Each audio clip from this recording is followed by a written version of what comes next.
It's so fucking good. I really like that. Is racism a mental illness? Wow. I don't know the answer to that, but I'm inclined to say something is wrong upstairs. Yeah, you sound like me in the last podcast. I don't know, but you know what? Be careful. I really like that question, and that's one for the books. So, you know how I like to flip it and argue from the side that people don't necessarily listen to. So, for the people who believe that mental illnesses have been misdiagnosed or that the generation that we're in today is pussyfooting around issues where they need to just man up, scrap up their bootstraps, or woman up, lace up their high heels. Wow. I'm trying to be gender neutral, you know. Anywho, a lot of older people feel that. Oh, no, I want to say older. That's a lot of baby boomers plus feel that millennials overdiagnose themselves and that we don't do enough self-care. How do you feel about that? Yeah, well, it goes back to what I was saying earlier about it's a generational problem. This is something that me and my dad has argued about. You stress out over a test. You have finals coming up. In 2019, I go get prescribed for Adderall. Versus in the 1970s or 80s, like you said, just pulled yourself up by your bootstraps and you went to go take those finals. So we deal with things differently. But like I was trying to tell my dad, and I hope he's listening now, the way that we think now, we saved your generation. Those people who identified themselves as, oh, I was just stressed out or things like that, those people, some of those people are homeless. Okay? They didn't know what was going on with them. And people like us, this generation, who I love to brag about, this generation identified the problem. Now, we could go on the limb and say, have some people taken it too far? Of course. Absolutely. People have abused it. That's why we have an opioid crisis right now. Ooh. Let's talk real right now. Let's talk true. Let's talk real and true. Okay. So you agree that people abuse mental health drugs? Of course. And abuse the mental health diagnosis. Yes. Look at people who just claim I was mentally ill in trial. Now you could go to the mental asylum and you took off. the words right out of my mouth with that one, because I was literally thinking of individuals who are on trial for murder. Yeah. Because that's always the most extreme scenario that we think of, right? Is murder. Mm-hmm. Right. They're on trial for murder, and the first thing they scream is, I'm crazy. Yeah. Right? Yeah. But, I think there is some legitimate weight to the argument that a lot of individuals and a lot of people in our generation do pussyfoot. They do have stressors that happen in their daily lives, and because they are emotionally retarded. Is that rude? Emotionally unstable. Nope. You could be emotionally unstable for the moment. You're missing my point here. I'm not trying to say emotionally unstable. I'm saying emotionally ignorant, because because they don't have enough tools to deal with the stressors that they're experiencing. And that's what gives weight to the argument where, okay, well, you're going out and you're taking pills for something that you don't need to take pills for. For example, if your girlfriend breaks up with you, that doesn't require a mental breakdown. There's individuals that fall into a deep, massive depression because someone left them or some other life occurrence happened where their father died, they lost a job, right, or they're not able to pay for school. These things happen, right? Right. Even though they're sad situations, even though they're unfortunate situations, even though they are unfavorable situations, these are things of life.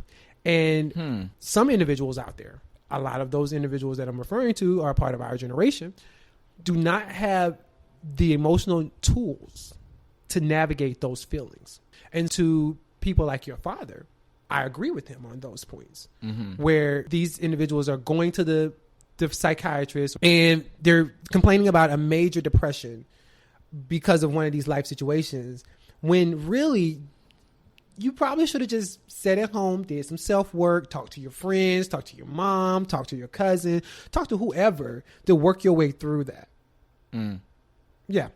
Yeah. So I think situations like that definitely give weight to that argument. And so I can see it, but there is a line, it could be wavy, where you have to say, this is what you can handle at home, and this is when your brain isn't functioning properly.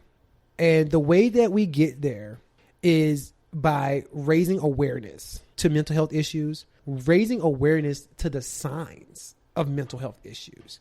Like, I'll take you one even better. Going back to mom and dad, what stays in his house, what happens in his house stays in his house. And the only other place that you could go to with your problems was church, right? The church has a critical and crucial role in minority communities, in all communities, really, in American life. Specifically minorities. Specifically, right? We need to train up the clergy / the church, the pastors, to notice signs of mental health. Because by training them up, those individuals can go to the families and say, hey, this is bigger than what you think. This is more than what you think. For some reason, we have come to the conclusion that the mental illness that someone suffers is solely their issue. And actually, it's not. Actually, the best way to address it is to address factors around that individual. Yeah, a lot of people think that mental health doesn't affect them. Right. A lot of people think that. Let's use a child that goes to school and is traumatized or it's having some kind of issues that's going on. Talking to the child ain't really going to help that issue. Because the child is traumatized by something that's going on in the household. And who's running the household? Yeah, the parents. The parents, the family is running the household. So if you're going to address the trauma and the mental illness that's going on with the child, you have to include the family. Mm-hmm. You have to. There's that open communication, that open dialogue, that talking to people outside of the family and outside of the church thing. We got to get there. So how to fix it, right? How to fix it. Yeah. I want to talk about some factors that contribute to mental health and mental illnesses, right? So these factors are safe and secure housing, structured and meaningful activities, gainful employment, interpersonal relationships, social connectedness, autonomy and agency, empowering and humane relationships with service providers. This is from Crystal Dillamon. She's an occupational therapist and assistant professional at Dalhousie University, located in Halifax, Canada. All right. Now, these are factors that to constitute a sound and strong mental health, right? Yeah. You know what also these factors remind me of? What? Things to keep people out of jail and to keep people out of prison. Yeah. Right? Yeah. I bring that up because there is a serious pipeline for people who have mental illnesses in the prison system. And how was that? So remember when we got rid of those psychiatric hospitals in the 50s? Yeah. And then Ronald Reagan went about again and closed every facility. And then Trump came 20, 25 years later and did it some more, right? Yeah. Let me give you some facts. And we're going to use Chicago because you love Chicago, right? Yep. In Cook County Jail, 30% have mental illnesses. Diagnosed mental illnesses? Diagnosed mental illness. I'm sure that number is higher. I'm sorry. Did you know the prison health system is the largest mental health provider in America? So are you saying that the most help you could get for mental illness is jail? Go to jail. Well, you heard them, guys. Go to jail and you'll get the help you need. So let's talk money. And we're going to use Cook County. Cook County is in Chicago. If you're listening from across the country, we're talking about Chicago jail systems right now. It costs $150 to keep an inmate in jail a day that doesn't have a mental health illness. Mm-hmm. So what you're saying is, say you're over here, you're over there. If you're over here that you have a mental illness, it's $150 a day. What I'm saying is if you come into jail, it costs $150 to keep you in jail that day. Whether you have a mental health illness or not. Okay. If you have a mental health illness, that price triples. It costs you $450 a day. Now, are the jail diagnosing these people? Are Absolutely. These people already... They're doing more than just diagnosing them. They're treating them. And those are the drivers for the cost. So why are these people not in psych wards? Because they don't exist. What do you mean why they're not in psych wards? They don't exist. We cut them all. Didn't you just say like for every 100,000 we had like 22 beds? Where are those beds at? I want to throw this microphone at you. I want to throw this microphone. I mean, like you're really firing me up right now. So you're basically it's scaring you, yes, right? Like, okay, it's a scary. Where's JB Prisker at? Somebody trying to give somebody some weed. But let's stay on topic. So in 2012, when you asked me what happened to those psychiatric beds and those treatment facilities, Chicago closed down 6 of the 12 facilities that it had. Emmanuel did that when he first came into office. So remember I told you it costs $450 a day to house an inmate with mental illness in the Cook County system. It costs $27 a day to address mental illness outside of jail. What does that mean? Let's break it down. And so, I need layman's terms. I'm giving it to you.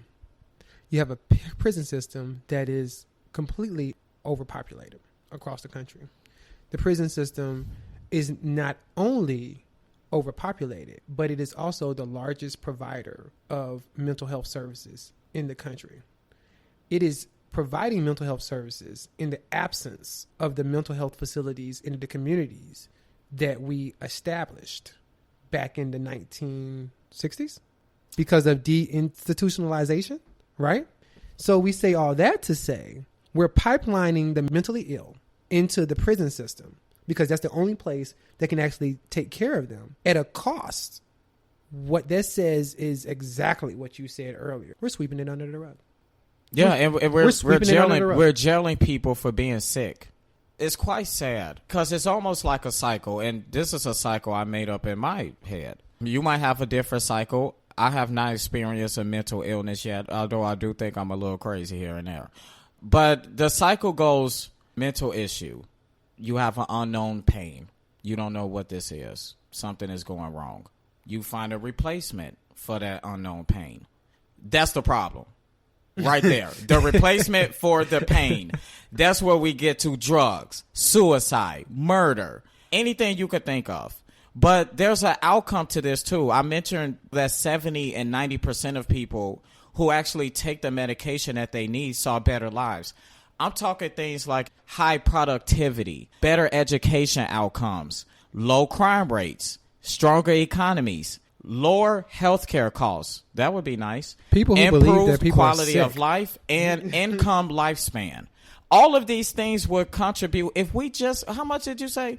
$27 a day. And 50.5% of adults in the U.S. that suffer from a substance abuse also suffer from mental illness. What? So say that again.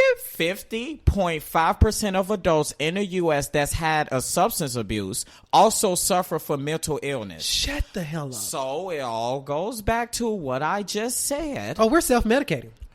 Right. This country is self-medicating. Go back to that cycle I was talking about. I created in my head. Mental health, unknown pain, replacement. That's how you get there. Okay? But you have people like Ronald Reagan who decided to cut every mental facility in the United States. And this is a fact. You wonder why we have high incarceration numbers because of that pipeline, like you said. So public policy put us here. That's how we got here. That's the answer. Public policy. I know I went on there. I'm just trying to take this wonderful conversation that we've had and extract all the goodness out of it because it was filled with so much fruit. You named a lot of things that we need to do to fix it or find a solution. You know I'm a policy guy. None of this is going to happen if we don't have the federal government step in. What we could do, like you said, we could reach out. You know, we reach out to friends. How are you? How's life going? Let's talk to people instead of just texting all the time. Absolutely. Let's actually have a conversation. Absolutely. Let's learn about mental health. Let's educate ourselves as a community. Like we just did. I think I learned a lot. I think you learned a lot. Yeah. And end the stigma. Let's end the stigma on mental health. That is going to help out so much because so many people are going to feel comfortable saying, hey, I don't know what's going on with me. I don't know if this is a mental illness or not, but I know that this is what's happening. This is how I feel. I absolutely agree. It's really important that we talk about mental health and we have those conversations where we're discussing it in those private settings where we're talking about it at the dinner table at Thanksgiving, or we're talking about it on the way to the movies with friends, or we're discussing it on the buses or walking down the street or on the phone. Mental health, we have to remove the stigma from it because there are a lot of people out there that are ill, that are hurting alone and hurting in silence. And the only way that we can encourage them to seek help And the only way we can get them to get the help that they need